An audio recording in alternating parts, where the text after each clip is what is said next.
السلام عليكم ورحمة الله وبركاته. اهلا بكم حبايبي في مطبخ مروة، يا رب تكونوا بخير وصحة جيدة. النهاردة جيت لكم بوصفة جميلة جدا. هنعمل صينية بطاطس بالكفتة.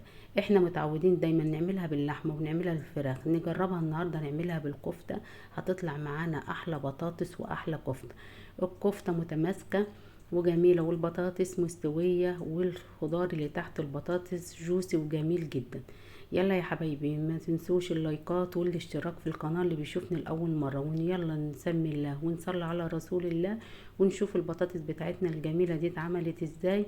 والكفتة المتماسكة الجميلة جدا هنعملها، هتطلع معانا كفتة طعم وريحة تجنن. نسمي الله ونصلي على رسول الله.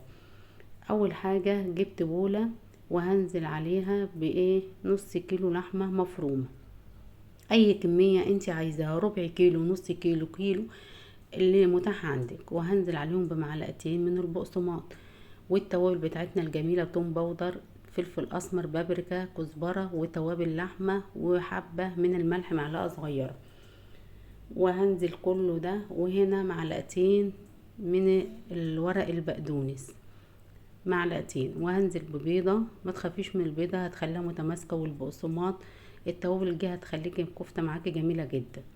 وهنزل ببصلاية مبشورة، انا مش هصفي المية بتاعتها، انا عايزاها كده بالمية. وبعد ما حطينا المكونات دي، معلقة صغيرة من البيكنج باودر.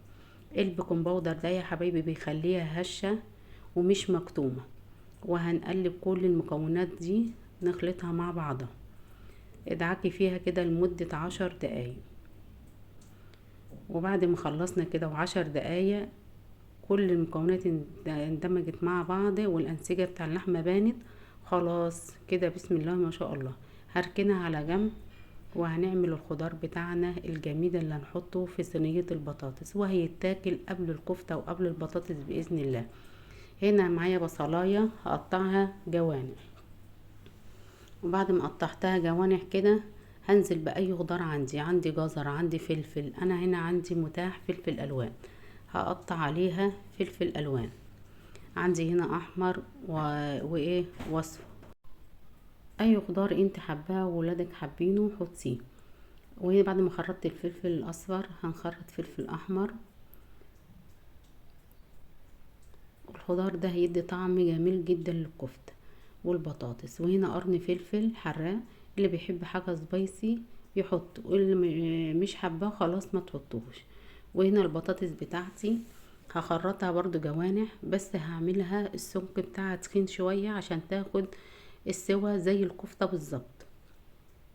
قطعناها البطاطس الكمية اللي انت حباها برضو حطيها، جميلة جدا. هو السمك ده بتاع البطاطس. اول حاجة هنزل هنا بالبصلاية اللي انا قطعتها جوانح، هنزل عليها بمعلقة من الفلفل الاسمر، ومعلقة صغيرة من الملح، وهدعك كله ده مع بعض. الفلفل، الملح والبصل هيخليها طرية وجوسي كده جميلة جدا. كلنا متعودين ان احنا نعمل البصل كده. وهنزل بالفلفل بتاعنا والخضار بتاعنا، ولو عندك جزر حطيه، وعايزه تحطي بطاطس حطيها، بس انا مستكفيه بالخضار ده. الكفته بقى هصبعها وهرصها في الصينيه، بس نحاول ان احنا نخلي الكفته كلها بحجم واحد. عندك معلقه، عندك شوكه، عندك عصايه الشيش طاووق، حطيها صبعي بيها الكفته. الكفته متماسكه ومعايا وجميله جدا. كل التوابل اللي احنا حطيناها تخليها تحفه.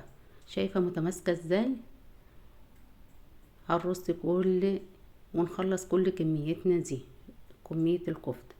عايزة تعملي ربع كيلو، نص كيلو، المتاح عندك والمتوفر اعمليه. وبعد ما رصينا الكفتة كده الجميلة دي، عندي هنا البطاطس، بين كل صباعين كفتة هحط حباية بطاطس، وهرص البطاطس بين الكفتة. خلاص كده احنا رصينا البطاطس والكفتة. هعمل هنا شرايح من الطماطم، هحطها في النص، هتديها طعم ولون برضو جميل. بعد ما رصيت الطماطم، يلا بقى شايفين شكلها عامل ازاي؟ تتاكل بس نية، بسم الله ما شاء الله.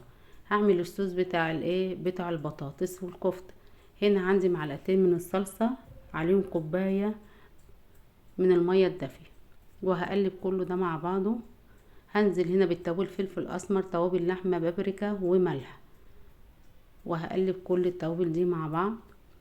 وبعدها هسقي بيها صينية البطاطس بالكفتة بتاعتنا دي. شايفين طريقتنا سهلة وبسيطة ازاي؟ كل البنات المبتدئين يقدروا يعملوها بسهولة جدا. وبعدها هغطيها بورق الألمونيا، وهحطها على الفرن من فوق لمدة 10 دقايق، وبعدها ادخلها الفرن والفها كلها بورق الألمونيا، وبعدها احطها على الفرن. شايفين بعد 10 دقايق عملت ازاي؟ بسم الله ما شاء الله. الخضار نزل الصوص بتاعه الجميل. هاخد بالمعلقة وهسقي بيه الكفتة، واللي هتودي الصينية في حتة تاني هنجيب معلقتين من الزبدة وهوزعهم على الصينية، وبعدها ادخلها الفرن. شايفين طلعت ازاي؟ بسم الله ما شاء الله عليها. يلا يا اجمل واحلى متابعين، ما تنسونوش في اللايكات والاشتراك في القناة، واسيبكم في رعاية الله واجمل واحلى صينية كفتة بالبطاطس. مع الف سلامة.